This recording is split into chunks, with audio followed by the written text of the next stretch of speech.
We get another shit movie for another shit movie. Good bad movie right in from Winslow and Jimmy.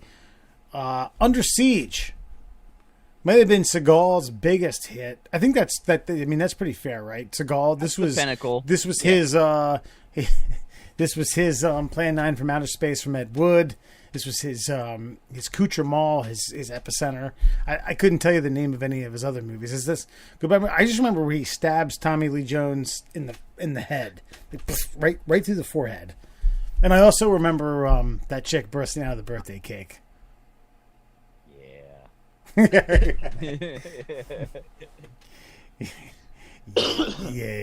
Titties. I mean, Seagal, this is another Kurt Russell thing for me. Seagal movies, they're all terrible because he's terrible.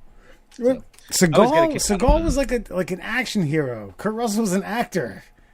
Yeah, no, I like. They still acted at the same level, in my opinion, and I don't know who's that's good for. I don't know who that's good for Kurt Russell or good for fucking Steven Seagal. Kurt Russell played the coach.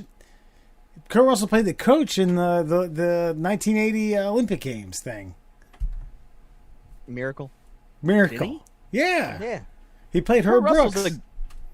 Kurt Russell is a good B+ actor. Like if I wrote a script and you told me that Kurt Russell agreed to play my lead, I would fall head over heels, like in love with whoever did the casting. Like Kurt Russell is a solid actor. He's not a Brad Pitt or a George Clooney or a DiCaprio, but he holds a film down in his own right. He is the John Mellencamp. He's the John Mellencamp of actors. So you're telling me that you wrote a script and you got creative and you worked hard and you put a piece of your heart and soul into this project and you took it to Hollywood and you, in your mind, you were writing your life's work. You were like, fucking Hanks, fucking people like, and then they're like, we got you, Kurt fucking Russell. You're cool with that? You're good with. I'm okay. I'm not ecstatic, but yes, I am using the term cool. I'm cool with that. Right. Well, Murr one time told me while we were both watching an episode from our respective households of Shark Tank that it's his dream to sell out. It's my dream to sell out. So I think they're like, Kurt Russell, yeah, yes, do it. Kurt Russell will bring me in $30 million on my opening weekend, which is not above and beyond, but it's not. It means I'll get another movie made at some point. Are we fucking time travel back to 1986 too? I just want everyone to realize, hold real tight, we're talking about Under Siege. We're still on the Under Siege thing.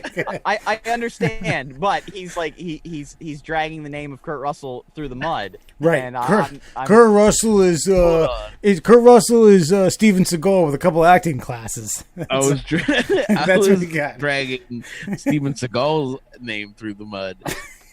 No, because by comparing Steven Seagal to Kurt Russell, you're dragging Kurt Russell. Seagal's name was hitched to Kurt Russell's. Yes, I will agree with that. but at the root of it, I was dragging Steven Seagal's name through the mud. But in doing so, you're shitting on Kurt Russell, and I don't appreciate that. However, I did watch Under Siege. It was on a weekend ago, and I watched it, and it's a terrible movie. And this, I think, fits the category perfectly because I only continued to watch it to see how continuously bad it was. And it just, the only reason Steven Seagal was able to start making these movies is because he is a legitimate martial artist, okay? Maybe from a bygone era, but at the time, he was at the top of the martial arts game. And so his moves are real in the movie. And so that's the only thing that sold it for him.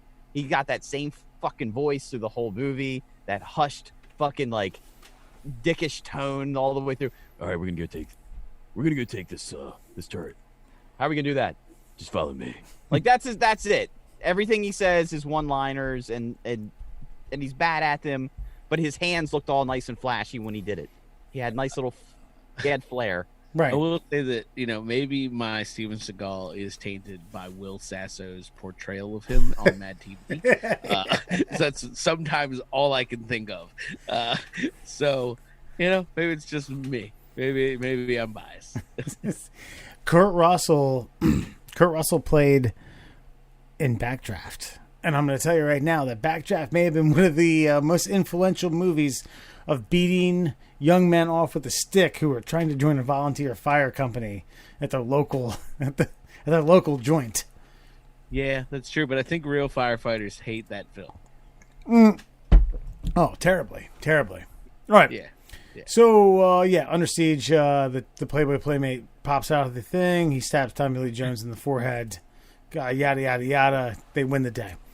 By the way, I do have to say real quick that Tommy Lee Jones's performance in that film is overshadowed by the acting ability of Steven Seagal, which makes me wonder how Tommy Lee Jones continued to work in this industry beyond Under Siege. It's a wow. That's all I can say. It probably has to do with when he played Two-Face in the Batman movie, or Cobb in Ty Cobb, or in what's Volcano. Sorry, I didn't think. I thought it was Armageddon. Wow, he must have done a lot of favors for Weinstein, because you make a lot of good points in that little sentence there.